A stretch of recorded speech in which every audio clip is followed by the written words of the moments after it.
Thank you, Mr. President. I'm grateful to be here on the floor today and to join with our colleague from Oregon who has led this fight as the chairman of the Senate Finance Committee to bring us to this moment where we have the chance to vote on a bipartisan bill that I'll mention what happened in the House in a couple of minutes. But this bill addresses some of our long-term challenges. One of them is addressing our low-income housing shortage. The bill also enables our businesses to continue to invest in research, development, and manufacturing. The bill eliminates fraud. The bill reduces the deficit. And for me, most importantly, invests in America's children by expanding the child tax credit. That's why groups from across the spectrum have lined up to endorse the bill. Groups like the National Association of Manufacturers, the U.S. Conference of Catholic Bishops, the Children's Defense Fund, and so many other groups support this bill that will grow our economy, reduce poverty, and reduce the deficit. The House overwhelmingly passed this bill by a vote of 357 to 70. This happened back in January. So now we're hoping for a similar result in the United States Senate. I hope that the Senate, in a similar bipartisan fashion, will pass this bill. We know that, for example, just with regard to one provision in this bill, the child tax credit provision, in 2021, Democrats passed the American Rescue Plan, which had as one of its features an enhanced version of the child tax credit. I've often said we took the child tax credit in 2021 and we turbocharged it to help families in a much more substantial way. By passing that legislation in 2021, for 6 months, and only 6 months, unfortunately, but for 6 months, we cut child poverty in half, according to the Census Bureau.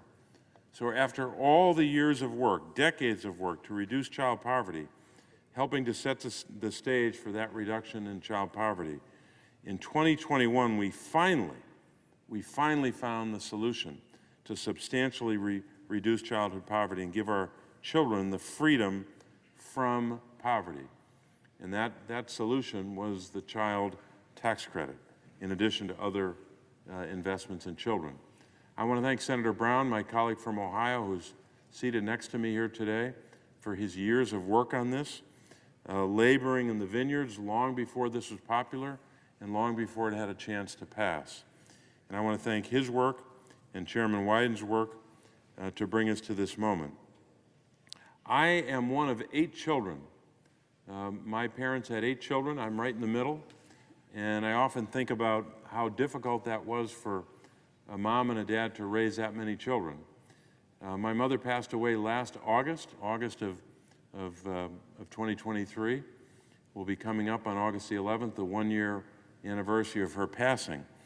And I was thinking today that what if my mother was not only the mother of 8 children, but what if she didn't have a husband?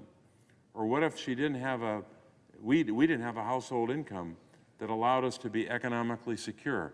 We never went without food or went without a meal. We never had to worry about that in my life. But what if that wasn't the case? What would my life have been like if my mother faced the same challenges that so many families face today? We had the full measure of economic security when I was growing up. So back in October of 2021, after we had passed the American Rescue Plan, which contained that enhanced child tax credit, I met another mother in the Lehigh Valley of Pennsylvania, in the southeastern corner of our state. This was a mom also of 8 children, just like my mother, but she was a single mom. And she gave us a sense of what it meant to have that child tax credit in place. Her name was Crystal, and she said that the extra child tax credit payments gave her the ability to spend more time with her children and to allow her children to do more school activities for the first time. How do you put a price on that? How do you put a price on the opportunity a child has because their mom or their dad or the person taking care of them has a little extra money in a month First of all, to buy food, which was often the #1 utilization of the child tax credit, the enhanced version of it, or to pay for rent or childcare or so many expenses of raising children. Why did it take us so long to finally say that raising children is really difficult, and we should give families a chance to do that in a more substantial way? Why is it that every time we have a tax debate in Washington, year after year, 40 years now, by my recollection, every time we have a tax debate, the most powerful people in the country benefit disproportionately, and the most powerful corporations on the planet Earth benefit disproportionately? Why is it that families raising children have always been left behind? We finally broke that cycle in 2021. The big guys got nothing from that. We finally said, you've had enough. It's time to help children, time to help those families raising children. But how do you put a price on a parent being able to pay for a school activity that child would benefit from?